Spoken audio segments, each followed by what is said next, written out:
Mr. Chairman, I think we're just about ready. The YouTube is trying to load right now, but if you'd like, I can go through the public comment piece. We have all the supervisors on. I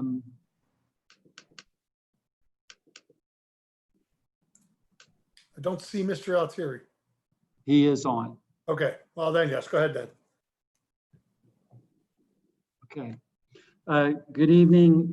This is the July 13th Board of Supervisors meeting. As we've been doing for the last several months, this meeting is being done virtually via Zoom. We are allowing public comment one of four ways.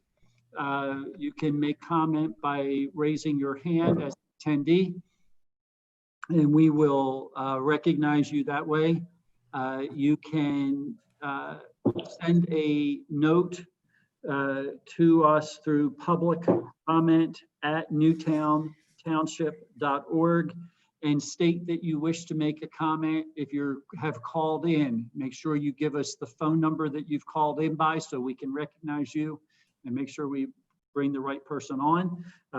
You would also need to give your name and address so that we have that for the record. In addition, if someone can send it in via email to public comment at newtowntownship.org and make their public comment that way, and it will be shared with the board. And finally, any comments that could have been made ahead of time and delivered to the township building being put in the blue box that's out front, or if somebody had put it in the library drop box. I have checked both the library drop box and the township drop box just before the meeting. There was no public comments in them. We will not be checking them again during this meeting, so you would need to do it either through the email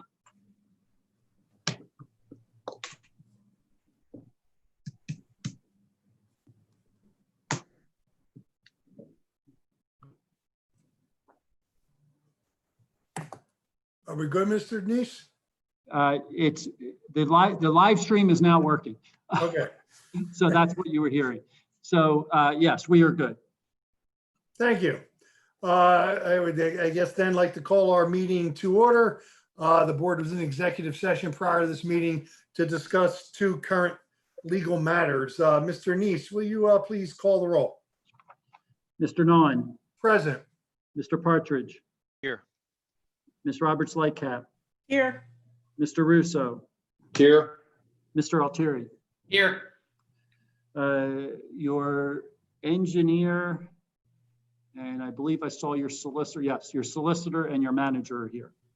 Thank you, Mr. Neese. For tonight's moment of silence, I'd like to pray for peace.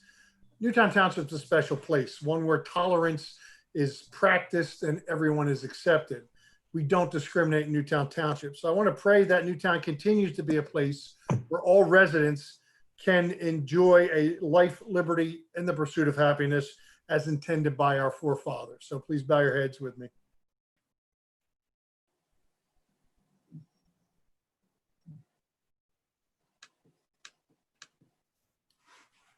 Thank you. We have this before us this evening's agenda. I'll entertain a motion to approve the agenda or consideration of any changes, additions, deletions.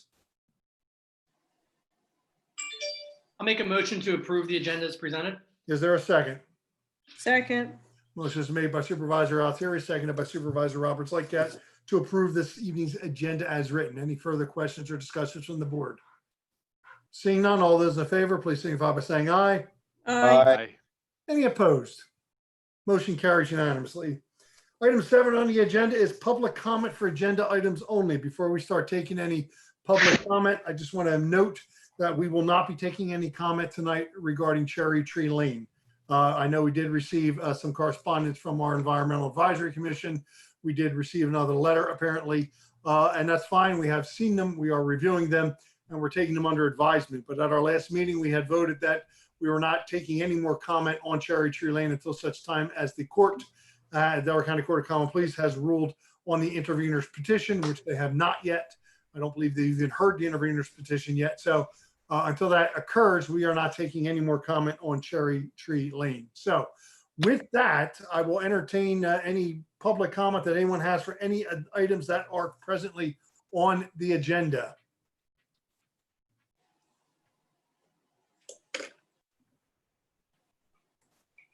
I see no hands. I'm assuming we have nothing in the email or anything like that, Mr. Neese? I am going back there and checking it right now. We currently do not. We do not. Okay, then we will move on. Item number 8, minutes. Consider approving the minutes from our June 22nd meeting. I'll entertain a motion to approve the minutes as written or consideration of any changes. So moved. For approval as written. Motion was made by Supervisor Roberts Lightcap, seconded by Supervisor Altieri to approve the minutes as written. Any further questions or discussions from members of the board? Hearing none, all those in favor, please signify by saying aye. Aye. Any opposed? Motion carries unanimously.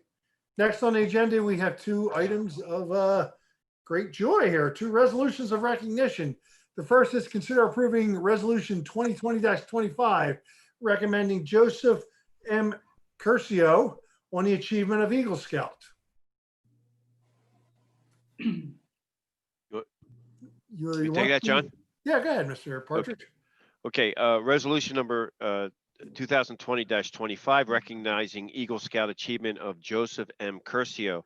Whereas Newtown Township recognizes and congratulates Joseph M. Curcio on his achievement of Eagle Scout, the highest honor bestowed by the Boy Scouts of America. And whereas this achievement represents countless hours of work and community service by Joseph at Divine Providence Village in Springfield, PA, which is a home for the physically and mentally disabled. And whereas Joseph's project involved the construction of 3 benches, as well as the installation of a deer fence enclosure around the Divine Providence vegetable garden. The 3 benches were placed under a pavilion that is used for fun activities and events for residents of the community. Additionally, Joseph's deer fence will protect the vegetable garden, but still make it accessible to all members of the community, including those who are wheelchair bound. Now, therefore, be it resolved, the Board of Supervisors directs a copy of this resolution be forwarded to Joseph M. Curcio on the occasion of his Eagle Court of Honor that will be celebrated on Saturday, July 18, 2020 at Boy Scout Troop Paoli 1 Troop Cabin, adopted this 13th day of July 2020, and that's my motion. Is there a I'd like second? to second that. Motion is made by Supervisor Partridge, seconded by Supervisor Russo to approve the resolution for Joseph M. Curcio on the achievement of his Eagle Scout. Any further discussions on the motion? Seeing none, all those in favor, please signify by saying aye. Aye. Aye. Any opposed? Motion carries unanimously. Mr. Partridge, you want to do the next one? This is Resolution 2020-26, recognizing Raymond J. Donohue on his Eagle Scout achievement. Sure. Resolution number 2020-26, recognizing Eagle Scout achievement of Raymond J. Donohue. Whereas Newtown Township recognizes and congratulates Raymond J. Donohue on his achievement of Eagle Scout, the highest honor bestowed by the Boy Scouts of America. And whereas this achievement represents countless hours of work and community service by Joseph at the Old Eagle School in Wayne, PA, which was started in 1765 by the German settler Jacob Sheridan. And whereas Joseph's project consisted of removing 2 large bushes, removing a large patch of weeds, and replacing them with soil and grass seed, cleaning up debris, and weeding and mulching multiple vegetable beds. The project also entailed removing 4 large stumps and roots, filling in the holes with topsoil and laying down grass seed. Further, Raymond conducted a large police line which cleaned the property of sticks, trash, and other debris. Now, therefore, be it resolved, the Board of Supervisors directs a copy of this resolution be forwarded to Raymond J. Donohue on the occasion of his Eagle Court of Honor that will be celebrated on Saturday, July 18, 2020 at Boy Scout Troop Paoli 1 Troop Cabin, adopted this 13th day of July 2020, and that's my motion. Do we have a I'd second? like to second it. Motion is made by Supervisor Partridge, seconded by Supervisor Michael Russo to approve the resolution honoring Raymond J. Donohue on his Eagle Scout achievement. Any further questions or discussions on the motion? Seeing none, all those in favor, please signify by saying aye. Aye. Any opposed? Motion carries unanimously. I'll let the record reflect that while both of these gentlemen are from Paola Troop 1, they are actually residents of Newtown Township, which is why we are certainly honoring them now. So congratulations, gentlemen. Thank you very much. Mr. Neese, I assume you'll make sure a copy of the resolution is delivered to the two gentlemen. We will do that. Thank you. Moving on to item number 10, reports. Report from our Township Engineer, Eileen Nelson. Eileen. Thank you, Mr. Chairman. With respect to the road program, not completely surprising, we ran into a stumbling block in Florida Park. There was an area that once milled, exhibited some pretty substantial soft areas. So we sought the advice of a geotechnical engineer and developed a prescribed method for moving forward to provide extra depth with stone and fabric. And in switching the specification for that area, and because of the uncertain nature of what they're going to encounter when they continue to dig, they've requested, as is allowed in PennDOT 408, to switch to a force account so that they would not be working off of the bid items, but values for labor, material, and equipment. At the present time, they have provided us just an estimate of the amount of time to do the undercutting. And from our calculations, it's yielded a ballpark of approximately $140,000 in an extra for the contract. That will need to be finalized based on actual numbers. It could go up, it could go down. We're gonna be monitoring this situation to make sure that they're not just sitting on the job in a time and materials basis. And I expect to be able to report at the next meeting on what that final number will be. Also wanted to let the board know, I was invited to an information session by the DELCORA engineer. Eileen, hold on for a second. Before we go on, does any board member have any question regarding the change order for the road program? All right, go ahead, Eileen. With respect to DELCORA's transfer to Aqua, Pennsylvania, they are required by DEP to develop a 537 plan that identifies all of those assets that will be transferred. And they supplied a copy to the township for review. The public comment period on that plan started July 6th. So we have till August 5th to get comments to them regarding that plan. That has very little technical information in it. It's just a matter of what Aqua will be acquiring from DELCORA. But it does require that each member municipality, which because Newtown is a member in two different directions, one to Central and the other to RHM and Darby Creek, the township will be asked to adopt a resolution of support, which they're requesting be done at one of the September meetings. And in addition to the asset transfer, they are putting together a 537 plan that will explore the alternatives to getting out of the Philadelphia Water Department for treatment. One of the reasons apparently for the sale to Aqua is that they themselves are under a long-term control plan, which has a pretty significant dollar value attributed to it. But in addition, they'd be subject to the long-term control plan costs from the Philadelphia treatment facility being borne by the members that go there for treatment. That's usually more the eastern side of Delaware County. So their alternatives analysis would look to, number one, doing nothing and keeping the status quo, developing a new force main system that would get all flows from Delaware County down to the, what they call the Western Regional Treatment Plant. That is going to have a little bit longer lead time. They expect to have the plan to the municipalities for review by November of this year, and expect to have that adopted, and again, a resolution of support provided by, I believe it's April of 2021. Eileen, And you will that be- concludes my report. you will be reviewing this document and make a recommendation to us on what we should be doing. Yes, as soon as I get my hands on it. We will transmit a copy of this document to our municipal authority just for their comments also.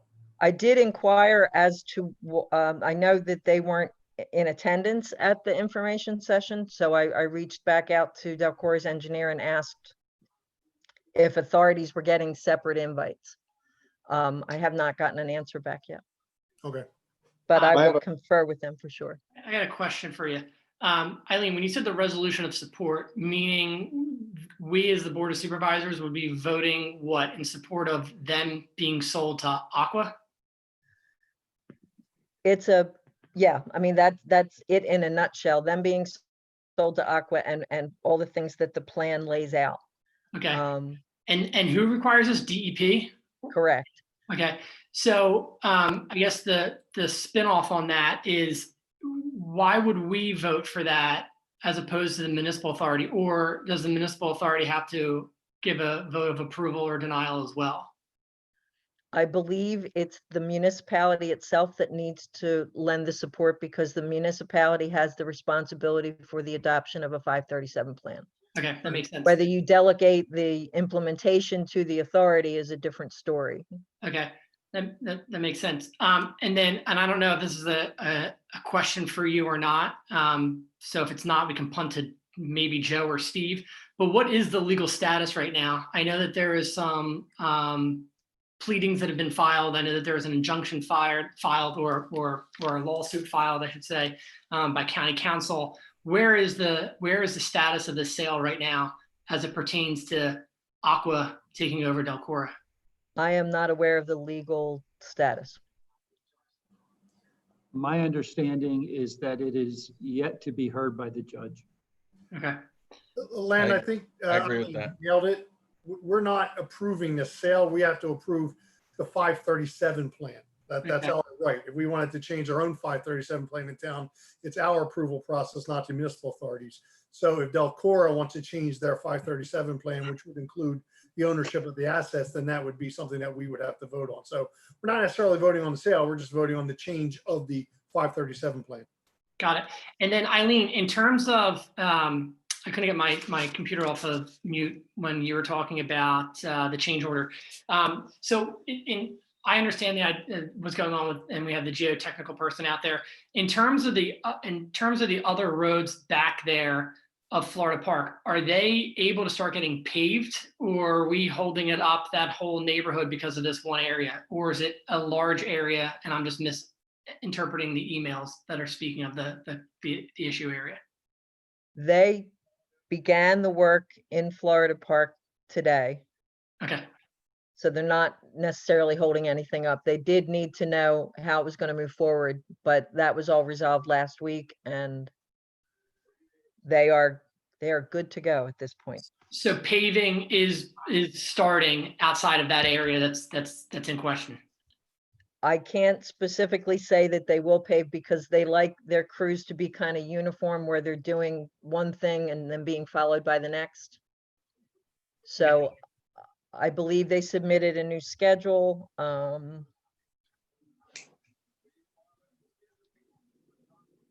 Yeah, Because they my won't bring, understanding- they probably won't be bringing the binder materials until they get this new base down. And then they'll do binder through the whole thing, and then wearing in the whole thing. And because I haven't seen that new schedule, and I apologize if you mentioned this when you were talking about the change order, where are we in terms of that schedule?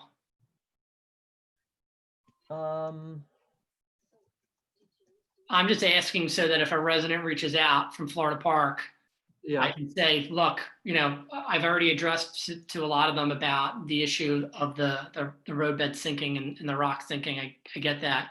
I just want to know if, based off of that schedule change, whether we're looking at a few weeks or, a few days.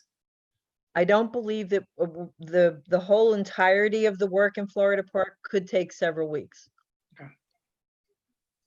And I have to find their schedule to know if that's what they've reflected on that, but.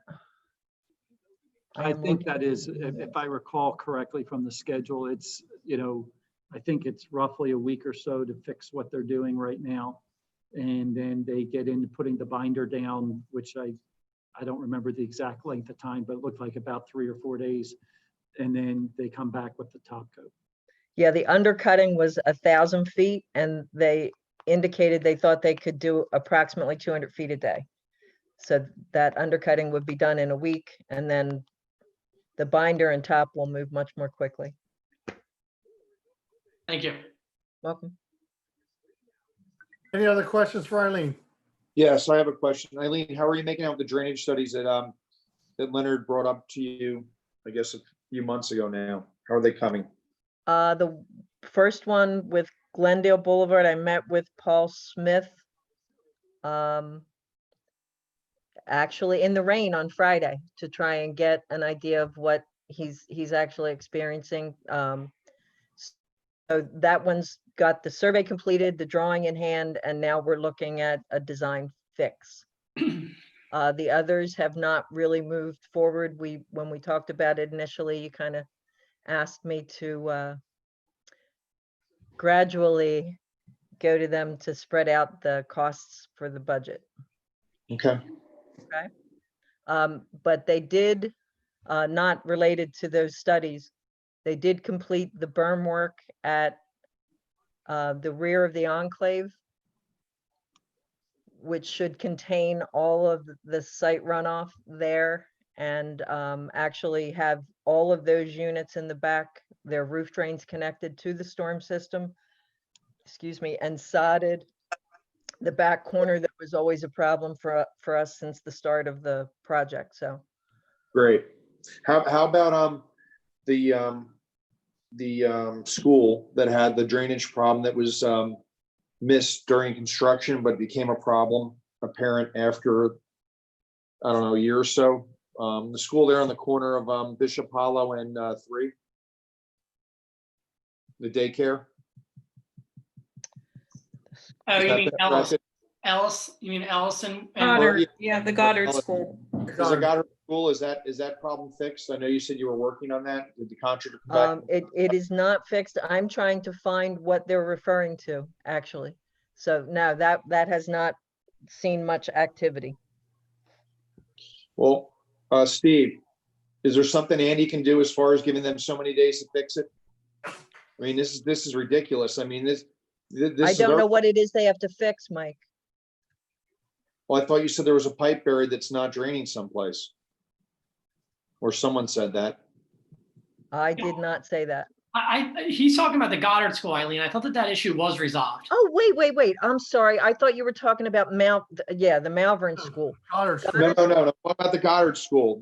That was done months ago. That was done at the beginning of the pandemic because we Okay. deemed it an emergency. Okay, great. All right, I didn't know it was done. Thank you. Yes, that one's been completed since I believe the middle of March.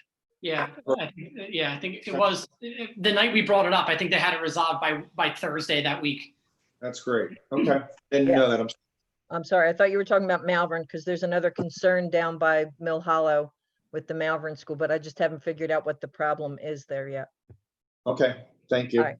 Mhm. Any other questions for Eileen? Oh, thank you very much, Eileen.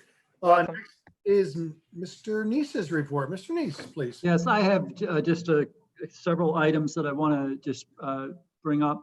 One is we have opened up the parks and opened up the basketball courts, and we are finding a lot of use on the basketball courts, which, of course, is good to exercise. Just want to make a reminder to everybody that they still need to be social distancing. I'm not sure how you play basketball in social distance, but that's the requirement today. And in addition, when you're not playing and you're hanging out around there, you need to be wearing masks and or at least social distancing. And so that's not being done. So we need to encourage people to do that and make sure that happens. The next thing is that the tax reassessments have come in the mail. People should have been receiving those within the last week or so. I know everybody gets those and starts to panic a little bit. What I can tell you is we have received the township's tax reassessment, and it is the old assessment was 52% of the new assessment, which means that's roughly twice as much. So if your assessment went up twice as much, that's probably about what everybody in the township is like. As a general, that's the average of the township, so that you can kind of see how you fit. I asked Rich to reach out, and he did, to Marple. Marple's is about 51%, so theirs is really even closer to being 50%, which should tell us that for school taxes, we should be about the same spot, that it's about a 50%. So if you've gone up, if you've doubled, you're probably going to be pretty close on school taxes as well. We have not heard back yet from the county. The person who had those numbers was not in and was out on vacation, and we're waiting for them to get back. We hope to have those soon. Again, just so everybody knows, there is an appeal period going on right now, and this may change during the appeal period. So those numbers are still in flux. It's not finalized. It won't be finalized probably until closer in the November timeframe. And so I just want, but I wanted to give people an idea of where that was, so that hopefully it reduces the amount of folks who are panicking when they see that their taxes are going to double. It doesn't mean their taxes are going to double. If our base went up, basically doubled, we're going to have to reduce our millage so it's equal for 2021. So, and the school district has to do the same thing, as does the county. So again, this is a court-ordered reassessment. It was not done by the township. It's being done at a county level, but the county was ordered by the court to do it. So I just wanted to make sure everybody kind of understood that and where that was. And then finally, attached to the agenda, you have the 2020 budget schedule that we're recommending for the 2020 schedule for the 2021 budget. And would just bring note that we're looking at, we are going to present the fixed expenses to the board on the 14th of September. We're going to hold some public meetings. And this year, we're going to focus heavily on some education as part of that. And then finally, then when we get on the 28th and the September 28th and October 12th, we'll look at the directives from the strategic plan and what pieces of the budget need to be impacted by those. And we'll also give you the revenue projection, because we'll be closer to hopefully having a pretty good idea where we're going to be revenue for 2021. And better know what this year's revenues are as well. And then finally, we'll do the proposed budget and ask permission to advertise at the end of October. And then your first meeting in November, any minor changes, and then hopefully pass it at the second meeting in November. And then any adjustments, which we will guaranteed have a millage adjustment, because we have to adjust the millage down to whatever that would be. And then if whatever action the board takes from there. So that's the plan for the budget.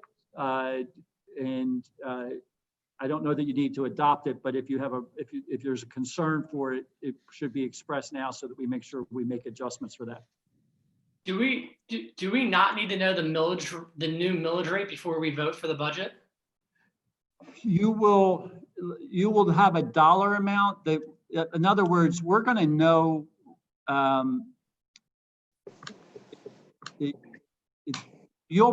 Let me back up.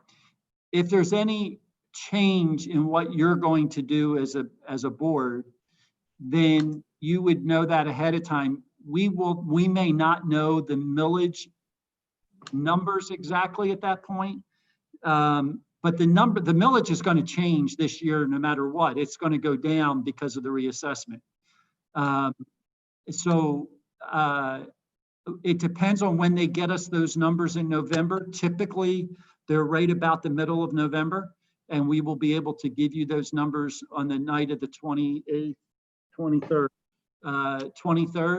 But if the county's behind in doing that, then we would not be able to know that. But you would know, my anticipation based on where we are is we're trying to keep the budget flat. And so if that's the case, you're going to know that. It's just that you're not going to know the exact millage if we don't have those numbers in yet. Mr. Neese, the reassessment is supposed to be revenue neutral, correct? That is correct. So that if we don't know the millage, as long as we know the dollars coming in and there's the same as they would have been at the old millage rate, it's fine. The millage itself, that number just becomes a number then, right? Because we're kind of backing into it anyway, correct? That's correct. And it's hard to know. I'm being careful. And I'm saying the millage is going down. I don't know what the impact will be on each individual home. It will be based on what their reassessment is. Right. So some people may experience a decrease and some people may experience an increase. So I'm just trying to be very careful what I'm saying here. Right, but it has to be revenue neutral to the township. That is correct. Okay. And just a caveat to the school district and the county, it's revenue. Yeah, neutral. yeah. Yeah. Yeah, all three municipal entities. I would encourage all residents who have questions regarding a reassessment, who would like to challenge the reassessment, to do so. Follow the procedure with the county. This is the time to do that. Once we get to our budget process in November, you're beyond that time period now. So now is the time, if you have a question with your reassessment, to take that up with the county and address that at this time. This is the time to do it now. So again, just remind everybody you've got your reassessment. If it's not to your liking, take it up with the county and exercise your right to do that with the county now. Well said. Anything else, Mr. Neese? That's all I have. Anybody have any Mr. questions? Neese, Mr. Neese, where are we typically with the liquid fuels tax revenue? What do we typically get a year for that? We've been somewhere between about 380 to about 410,000. Have you heard any rumblings where that might end up this year? I've not.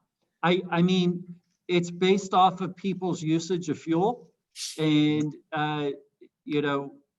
what I'm seeing on the roadway is there's a lot less cars, and we had a period of the lockdown. I don't have a number that I'm being told one way or the other. I haven't seen anything. I anticipate that number is going to be significantly less. Okay. I believe PennDOT's already told everybody in public that it's going to be less than it has been in past years. Yeah. Oh, I know it's gonna be How less, much but- less, we don't know. Mr. Neese, back to the assessment for a second. Can we put a link to the county website on our website?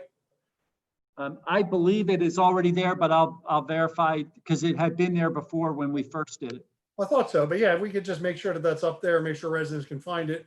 That way they can just go to our website and connect right into the county and take their process to, challenge their assessment if that's what they want to do. Yes.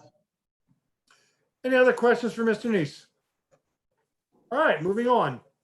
Next item is 11.1. This is a budget adjustment. Entertain a motion to approve budget increase 2020-05, which will increase the capital budget.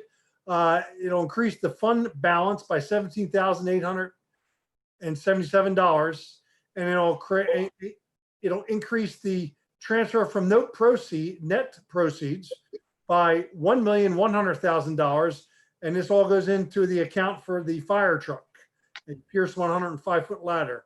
The increase will come from net proceeds and fund balances increase as a result of the taking of a borrowing to capitalize on the low interest rates in order to purchase a fire truck.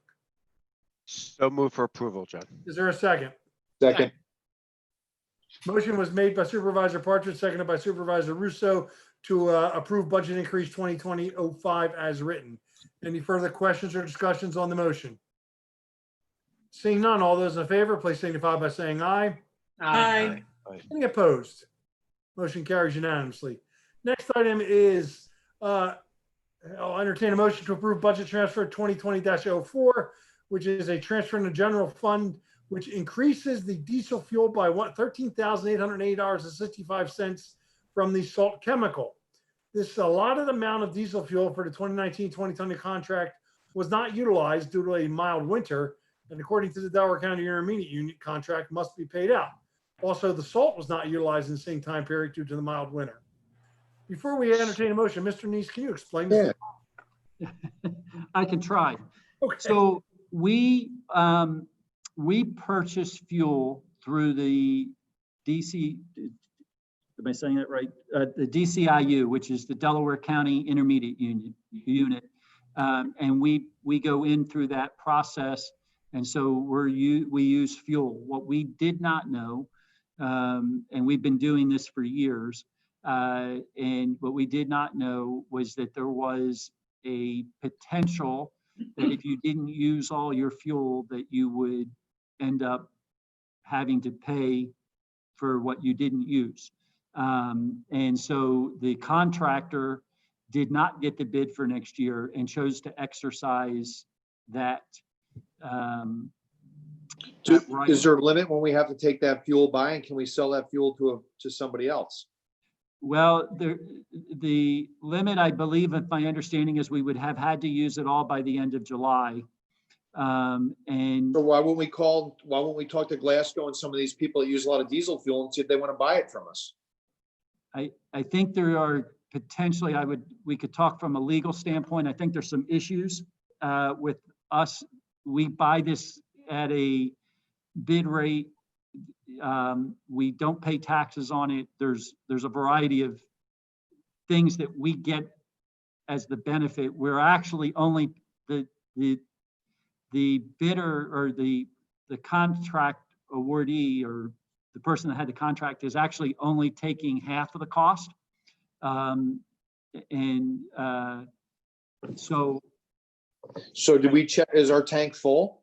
yeah, we have filled our tank. We've encouraged the fire company to make sure all their vehicles are full. We've filled all of our vehicles themselves. We've tried, I know this is something that's hit the school district. It's hit Marple Township and the other townships that are a part of the process. I mean, this is a significant hit across Delaware County. We also have gone back in and reevaluated our usage and are changing our usage amount for future years. They've actually already awarded next year's contract, the 2021 and contract, and George is online and I can bring him over if I say this Well, wrong. I guess my only question is $13,000, $14,000. Is this fuel $3 a gallon, $2 a gallon? How much is this gallon? I believe we're paying $1.10 a gallon. $1.10 a gallon. So this is a lot of fuel.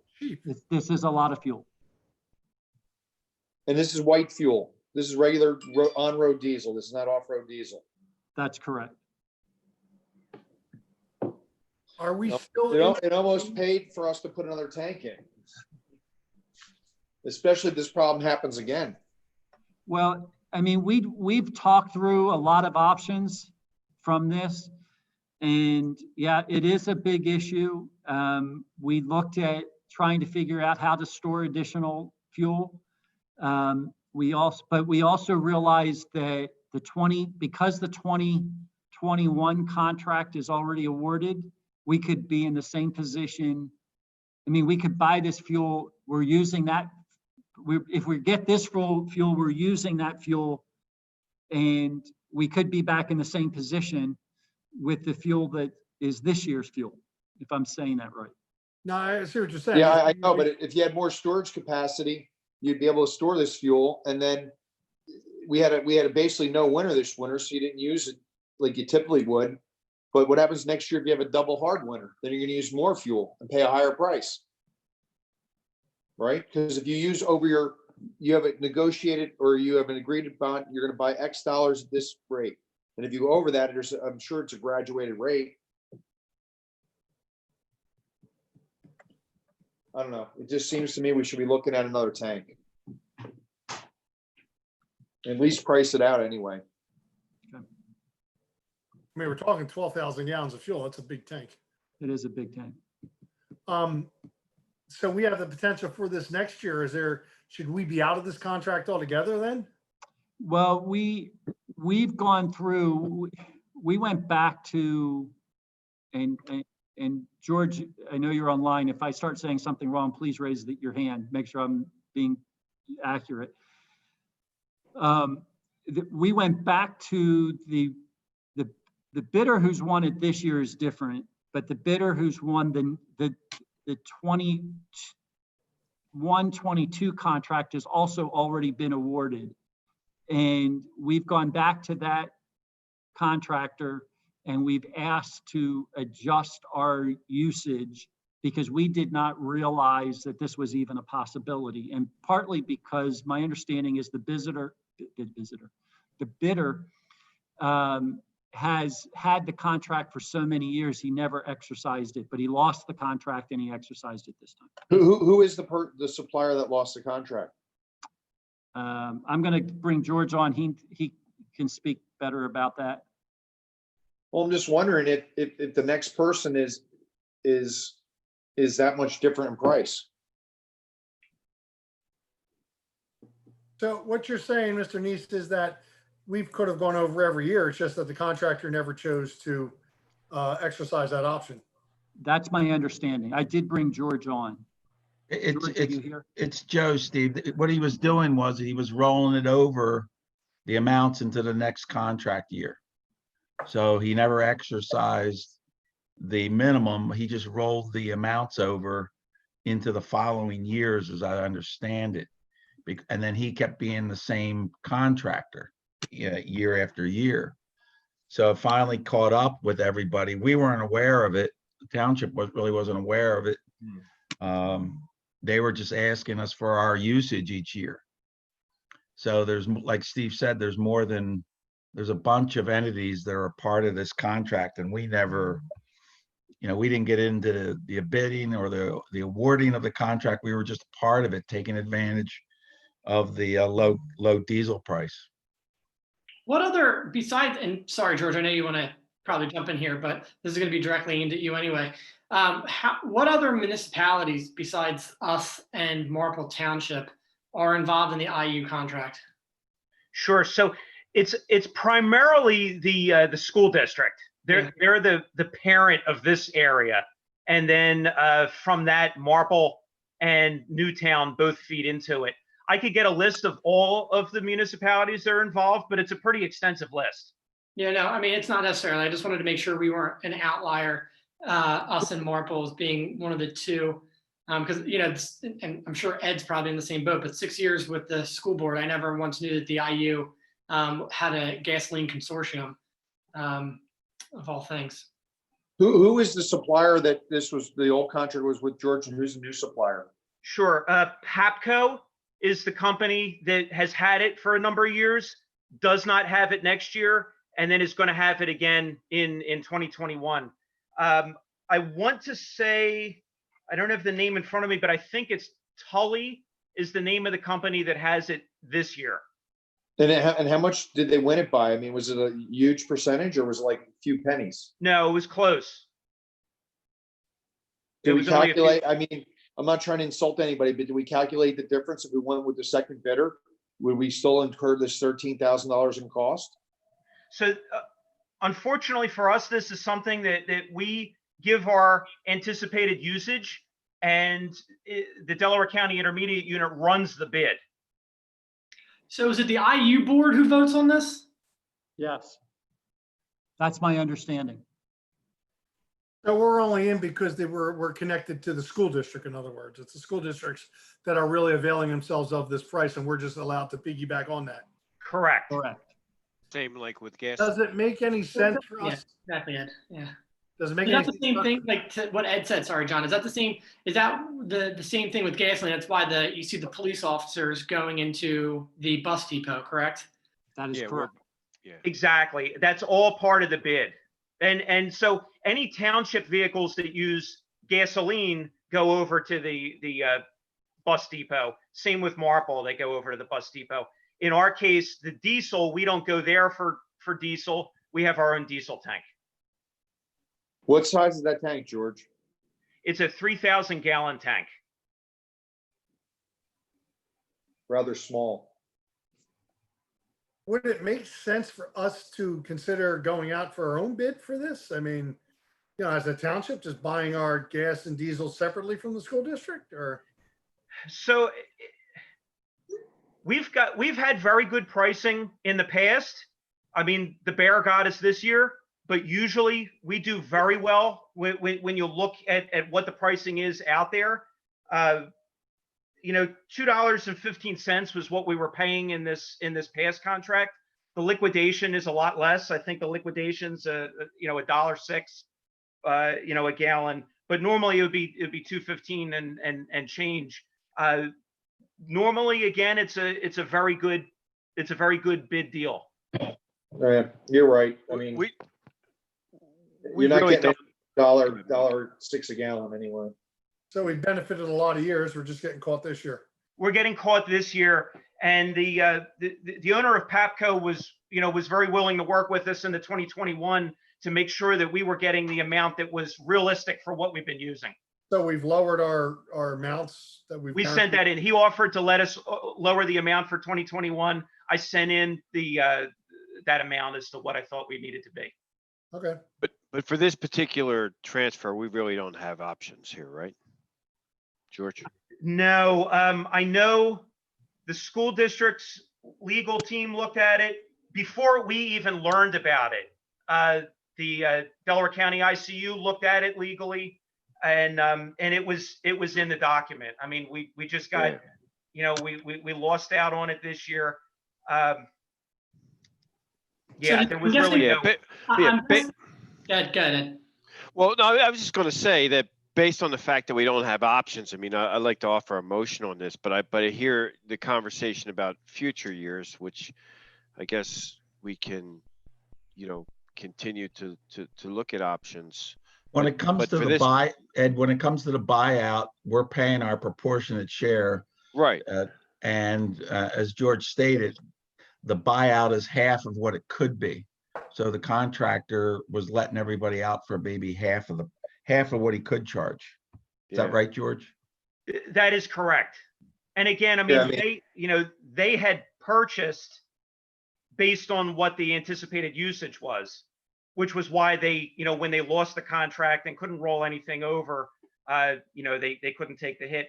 We were just very fortunate that correspondingly, we used so little salt this year that, that funding was sitting in the, in the budget, that we were able to apply it to this. Have we used $13,000 less salt than last year?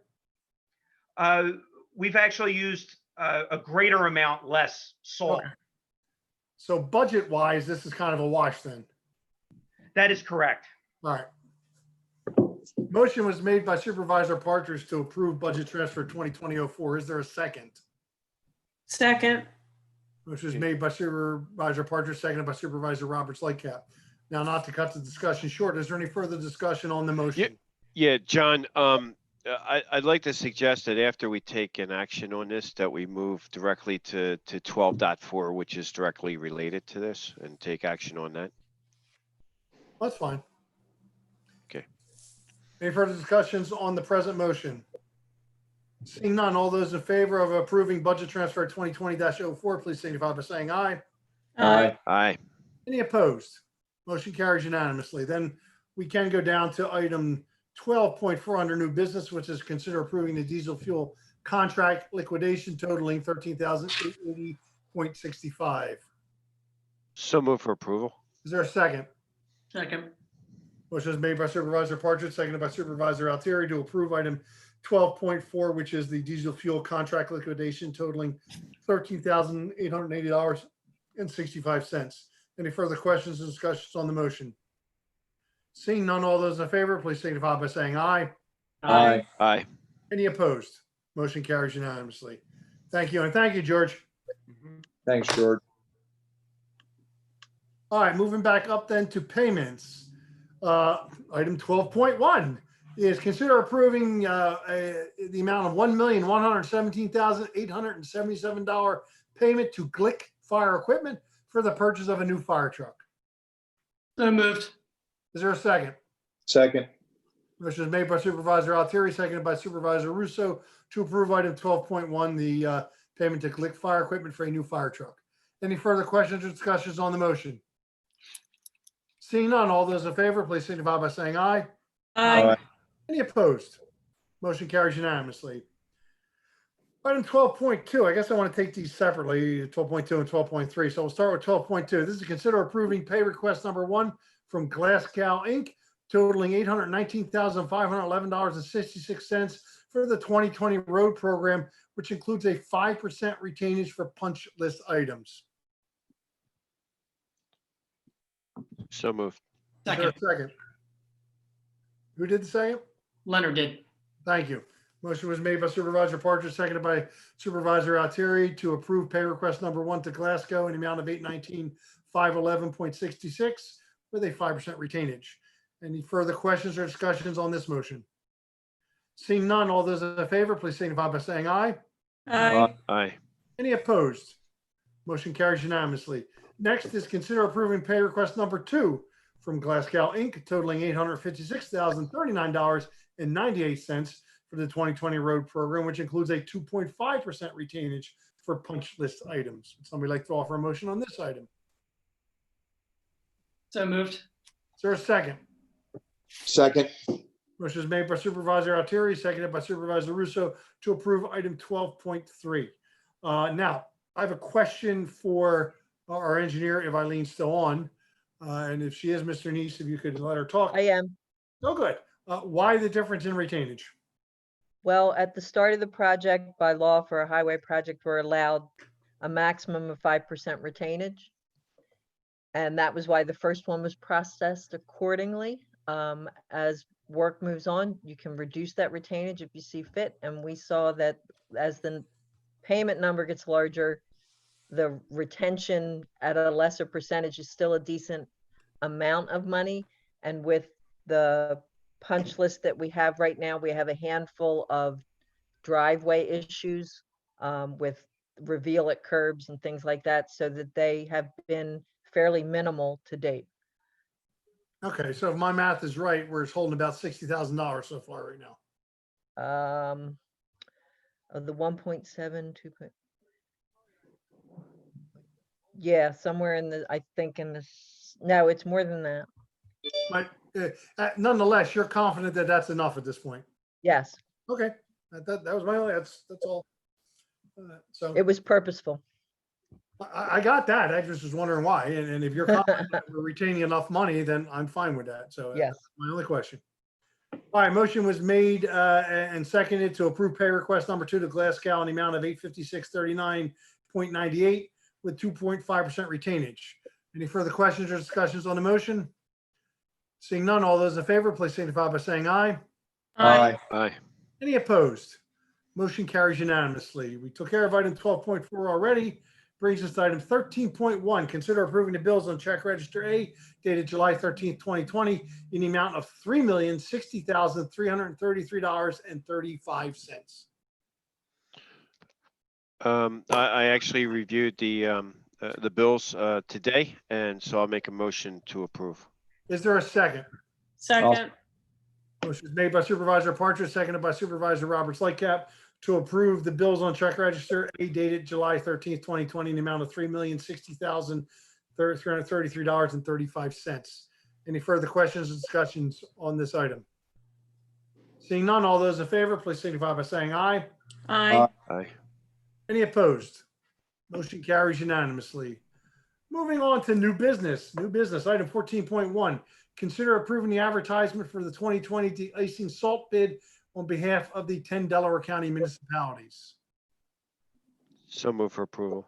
Is there a second? Second. Which was made by Supervisor Partridge, seconded by Supervisor Roberts Lightcap to approve the advertisement for the 2020 de-icing salt bid on behalf of 10 Delaware County municipalities. Mr. Neese, as I understand this, again, we would be running the bid? Yes, you approved us running the bid at the last meeting. This is now taking the step and starting the advertisement and getting things together. Fantastic. Any further questions on this item? Seeing none, all those in favor of approving item 14.1, please indicate by saying aye. Aye. Any opposed? Motion carries unanimously. Item 14.2, consider continuing the winter service agreement with PennDOT for the winter maintenance on identified state roads in Newtown Township. So move for approval. Is there a second? Second. Motion is made by Supervisor Partridge, seconded by Supervisor Russo to continue the winter service agreement with PennDOT for the winter maintenance on identified state roads in Newtown Township. Mr. Neese, is this at the same rates as last year? Is it lower? I was just looking for the paperwork and I know you provided us all a copy of the contract. I was just looking for a little comparison, that's all. I don't know, is George still on? Team Main, Still see his name here. yeah. Yes, I am on, and it is actually a slight increase from last year. Oh, okay. What is it, John? Is enough. It's never Just enough. Little humor. What is the winter services agreement? Because all it is a one-page document, and it doesn't really it's not really an agreement for someone who's not familiar with it. So what is this? Sure, I can explain it if I can. So last year, every 5 years, PennDOT makes a formal agreement with municipalities that we would handle the winter maintenance of state roads. So we would handle the plowing, we would handle the salting. I want to make sure it's understood that the roads that we're talking about are not Westchester Pike and are not 252, are not the state portions of Gradyville, and they're not Media Line Road. So they are Bishop Hollow, Bryn Mawr, Church, Goshen, St. David's, and Newtown Road, which is off heading north into Easttown off of St. David's Road. Is it enough? It's probably not enough. The problem is, in order for us to care for our local roads, we would either have to wait for PennDOT to clear those roads, or we would have to clear them ourselves just to get to the neighborhoods. So it's in our interest to clear them and get that work done. Leonard, what it is, PennDOT pays us to clear those roads, in other words. Got it. Any other questions for George on this item? Motion was made and seconded to approve. Any further questions, or seeing no further questions? All those in favor, please signify by saying aye. Aye. Aye. Any opposed? Motion carries unanimously. Next, item 14.3 is a discussion regarding the traffic signal maintenance contract. Mr. Neese.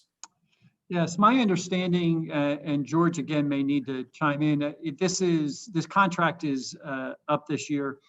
And one of the challenges that we seem to regularly have is that there is a level of work that has to be done every year that requires us to go back out and bid, just because it's over. We typically bid the contract just for basic maintenance. It's a minimal amount that they do. I say a minimal amount. It's not a lot of service. But then if we get a problem with the box or a problem with whatever, then they have to. We really have to go back out and bid it again. And PennDOT has become, and the Auditor General have become very clear that you can't treat that as emergency work. And so one of the things that we want to do, because we want to, if we're going to redo the contract this year, which is up, is do we want to try to write the contract broader, working with our solicitor to try to pick up at least a per cost, a dollar cost and an equipment cost, ahead of time for certain things that tend to go wrong, and that we tend to end up having to put these bids out for. And even though it'll be probably like a time and material, so you might have a maintenance contract plus this time and material contract in addition. Is that correct, George? Am I saying that right? It is. So the contract is primarily the annual inspection of all of our traffic signals and the maintenance that they find as they go along there. And that falls below the bidding requirements. and actually it falls below. It generally will fall below the getting the quotes requirements for second-class township bidding purposes. The challenge is, as things go wrong during the year, it can wind up, even though they give us a much reduced rate, labor rate, it can wind up creeping up over time, and then we wind up going over the limit. George, if we were to rewrite the contract, we would go out and get bids from a number of different vendors, correct? That would be correct. So we'd have some assurance that the pricing we're getting is at least competitive. Correct. Yeah, the challenge is to make sure that we write it in such a way that we're always getting the level of service and the expertise that we want as we care for our signals, while at the same time getting that labor rate correct so that we're honoring the bidding requirements. Okay.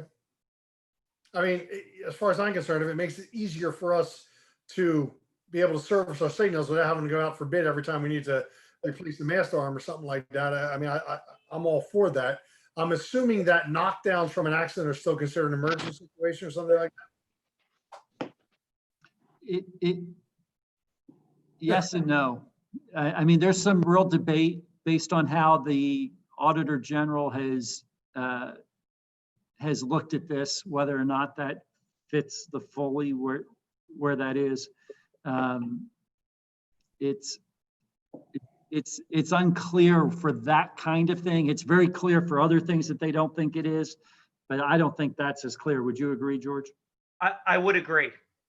So it behooves us to have the contract written as broadly as possible to allow us to more quickly get traffic signals restored then. That's our thought process. When does Correct. I mean, we've had instances where there was a knockdown. Again, I think the Winding Way in 252 is a good example a couple of years ago, where because of our relationship with this vendor, they were out there that day and had temporary service up and running, whereas, and that was an emergency. Then the question came, okay, now the rebuilding of the whole thing, where does that lie? we want to be able to service our residents to get signals restored as quickly as possible. So Exactly. and I got no problem going out to bid if we can to make sure we get some competitive pricing on that. When is our current contract up? It's in August. I'll look up the exact date on it.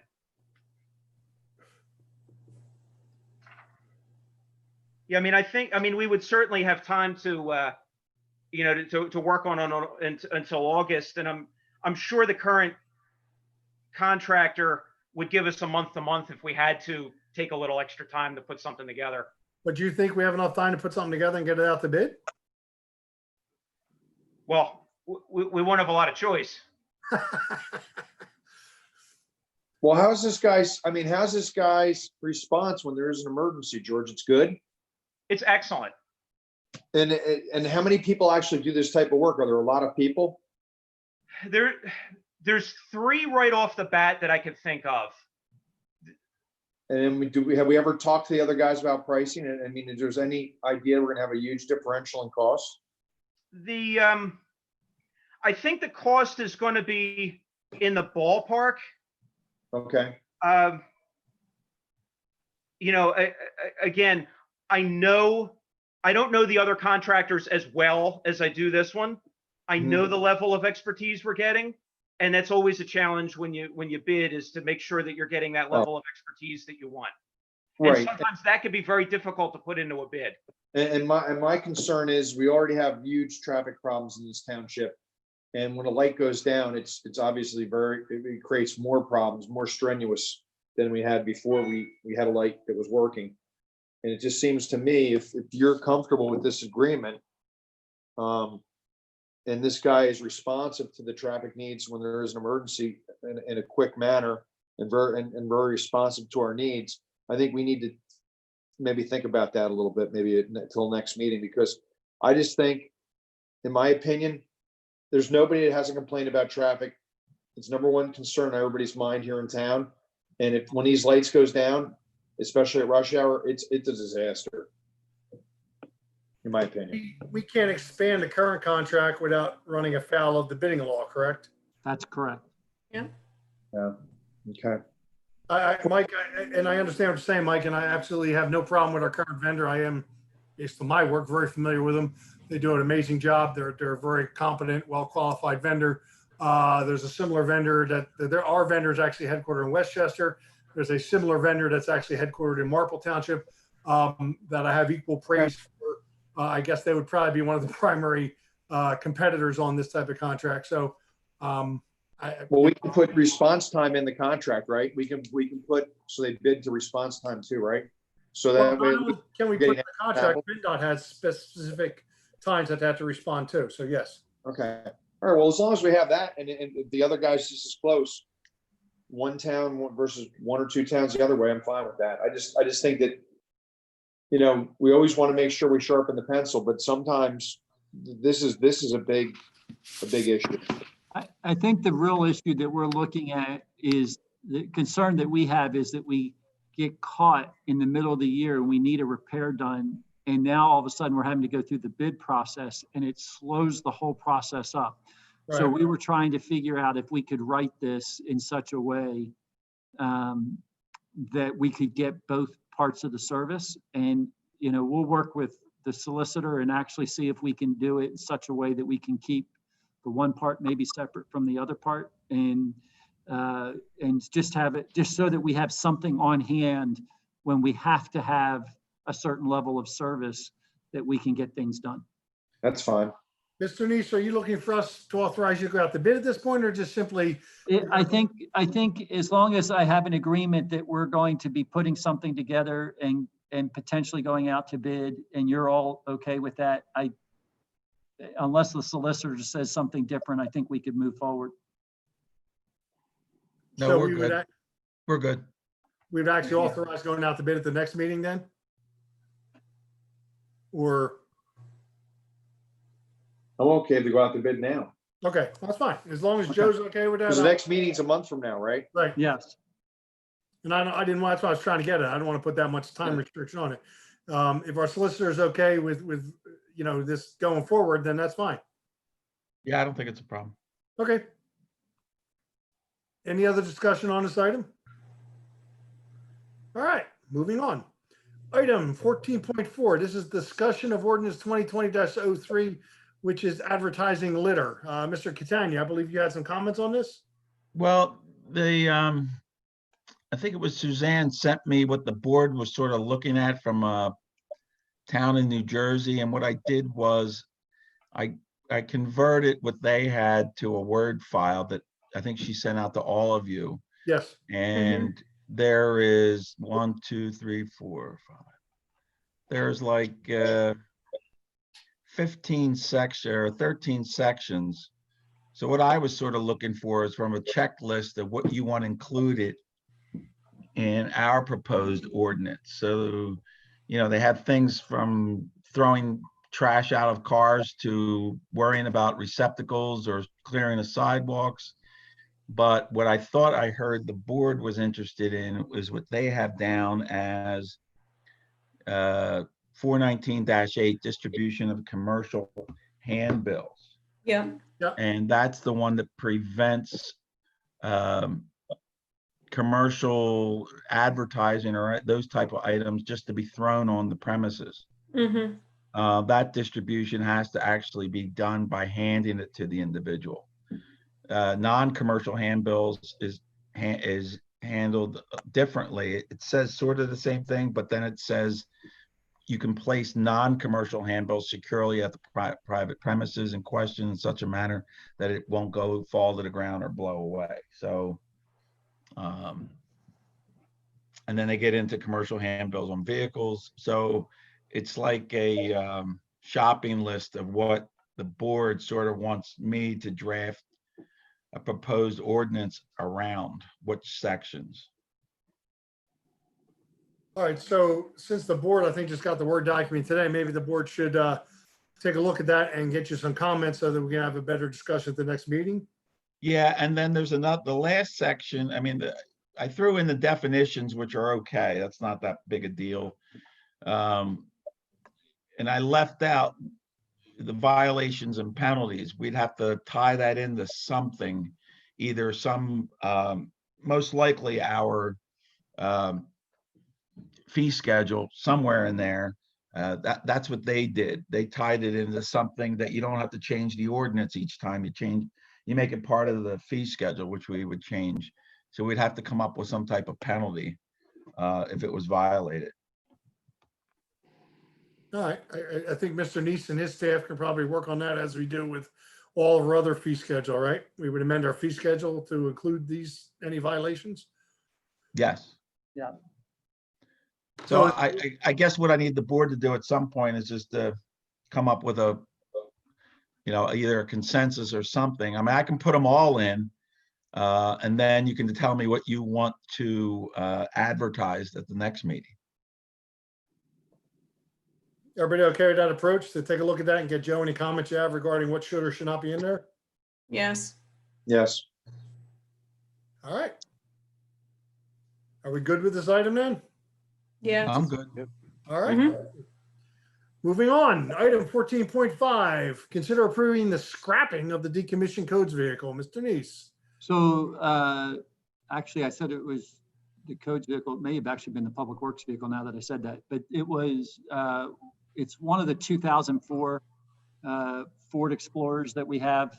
And we're finding that our intent originally was to sell it, but we've never gone out to bid because of all the COVID stuff. And it's actually rusting in spot, and it's probably not safe to even sell to somebody.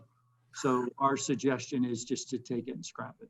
Never prevented us from before, though. Well, this one here, I think we're talking about real frame issues. It's a 16-year-old vehicle. Come on, we can sell as an Brand antique. new. Does anybody have any problem with item 14.5? So move for approval. Second, anybody? Second. Motion was made by Supervisor Partridge, seconded by Supervisor Russo to approve the scrapping of the decommissioned vehicle. Any further questions or discussions on the motion? Seeing none, all those in favor, please signify by saying aye. Aye.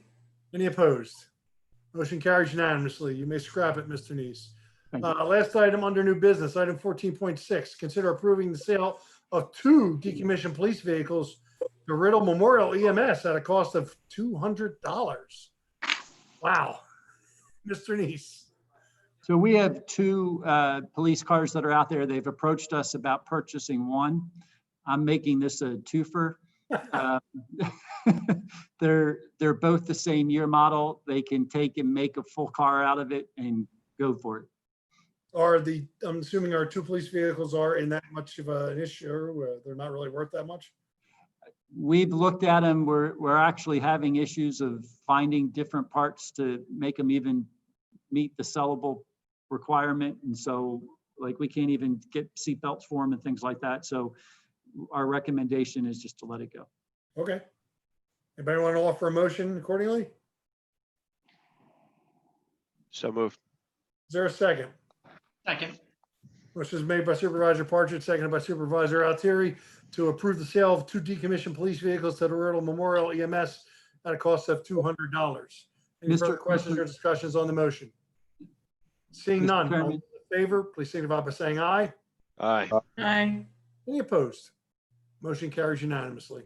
I would just make note for the record that we have reviewed this with the attorney, and selling to them as a not-for-profit is fine without going through a full bid process. Excellent, excellent. Didn't think there'd be a problem at that price point anyhow, so, Well, there could be, but we've cleared everything. okay. Okay, last item on the agenda is under old business, item 15.1, which is consider approving the land development waiver request for the shed at Rafferty Subaru. We had tabled this from the last meeting, so I guess we need to discuss this and figure out what we're doing with this.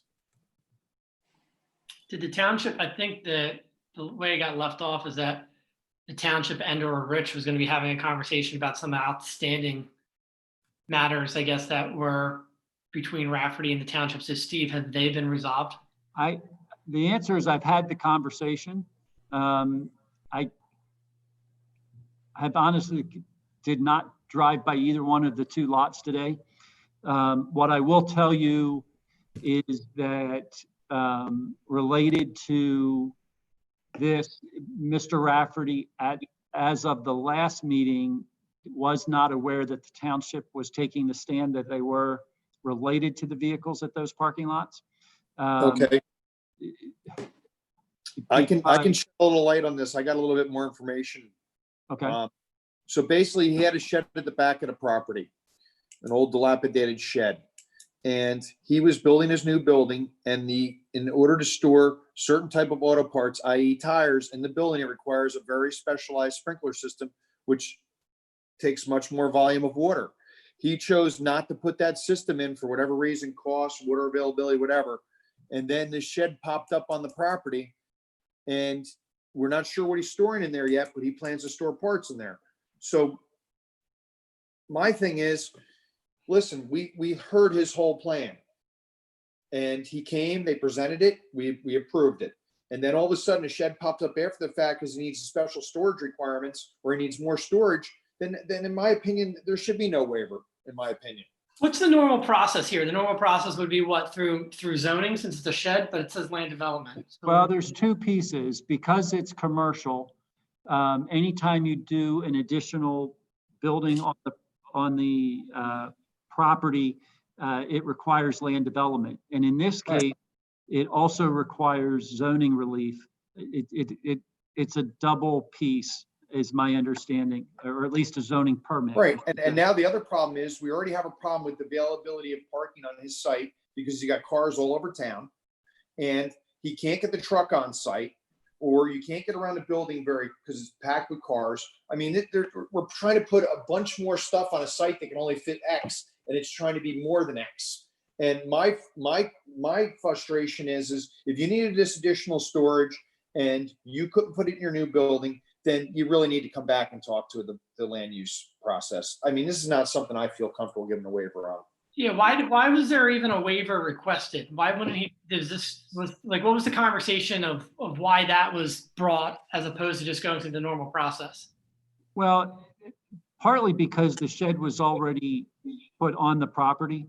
And so because it had already been built, I believe Andy said, well, you have to go through land development. The only way around that would be if you requested waiver of land development. And occasionally the board has done that. And so if it's small, sometimes that's been the case. I believe this shed's actually 30 by 20 or something like that. So it's not exactly, it's not a very small shed. Yeah. But because he requested it, which is his right as an owner of a property, he requested it, it's brought before you. My comment is, obviously, I think that if you have questions about the process, I think it's appropriate to make it go through the land development process. Right. Yeah, And that's I appreciate that, because obviously being new, but I guess on the other thing too is, you know this, right? Sometimes people put up fences, but not like they, illegally. It's not like they come to us for a waiver. They have to still go through zoning. Right, and they have to pay $900 to go to the zoning meeting to get a fence in their front yard. I think this is not a shed. A shed is not this big. This is more like a miniature garage. Pole barn? I don't know. I never saw it. I haven't been on the property to look at it. All I know is it's considerably bigger than a shed. It's bigger. I believe it's in the floodplain too, which I think we need to tread carefully with also. So, I see that on the plan. Mr. Russo, would you like to offer a motion for denial then? I'd like to make a motion. We deny the request to waive land development. Is there a second? Second. Motion is made by Supervisor Russo, seconded by Supervisor Altieri to deny the waiver for land request for land development for Rafferty Subaru. Any further questions or discussions from members of the board on this item? Seeing none, all in favor of the denial, please signify by saying aye. Aye. Any opposed? Motion carries unanimously. We have no additional business listed. And any board member like to offer any comments?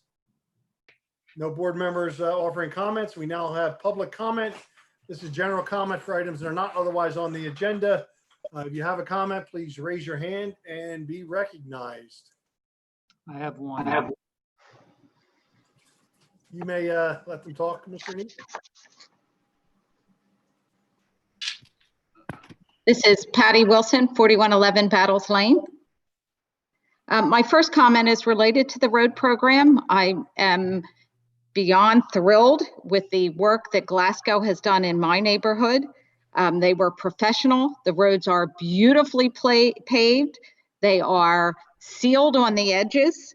I'm going to urge the board in the future, because it certainly seems as though having a project that was this large got us a level of professionalism, product, and hopefully price that we'll see in the future. So when you go to do your budget, I'm going to urge you to consider doing a much larger project to get more done, so that basically you get the best sooner, even if it costs more. I'm also going to urge you, when you're considering doing the road program, to not just consider those roads in the township that are currently public roads. And I'm going to speak specifically to the Heights. Right now, you're doing the road program essentially in Florida Park. Many of those roads are paper streets. The folks that are in our older neighborhoods didn't know when they bought their houses necessarily that they would have to maintain their streets. They pay the same tax rate as I do.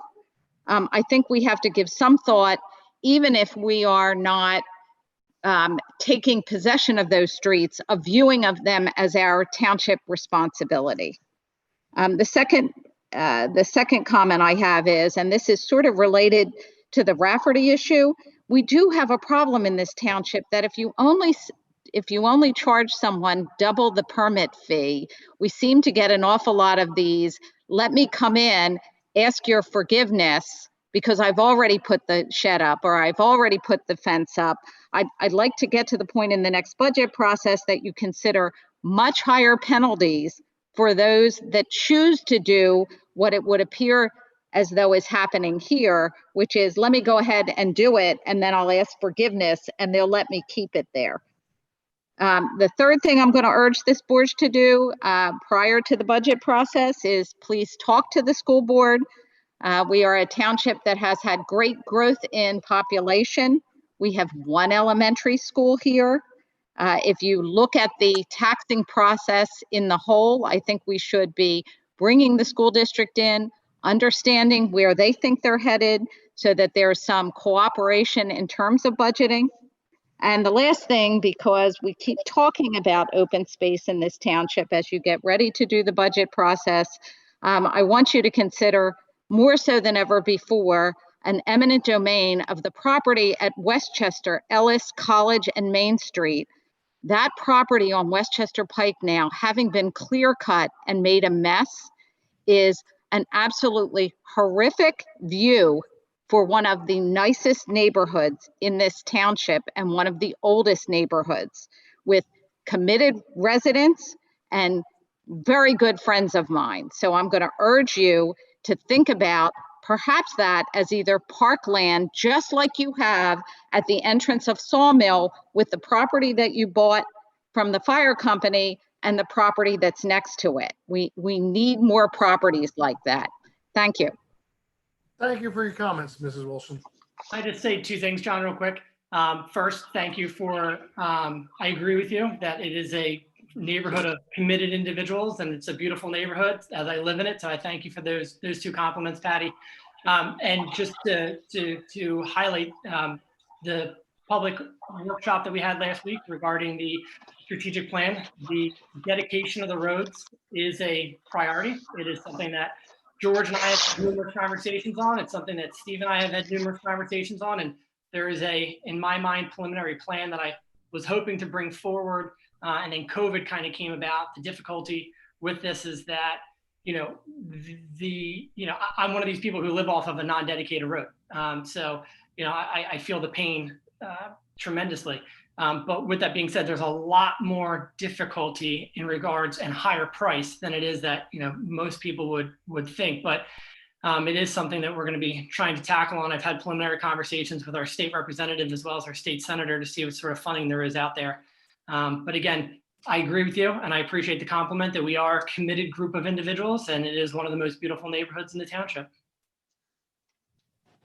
Seeing no other public comment, we are in adjournment. Our next meeting is Monday, August 10th, 2020.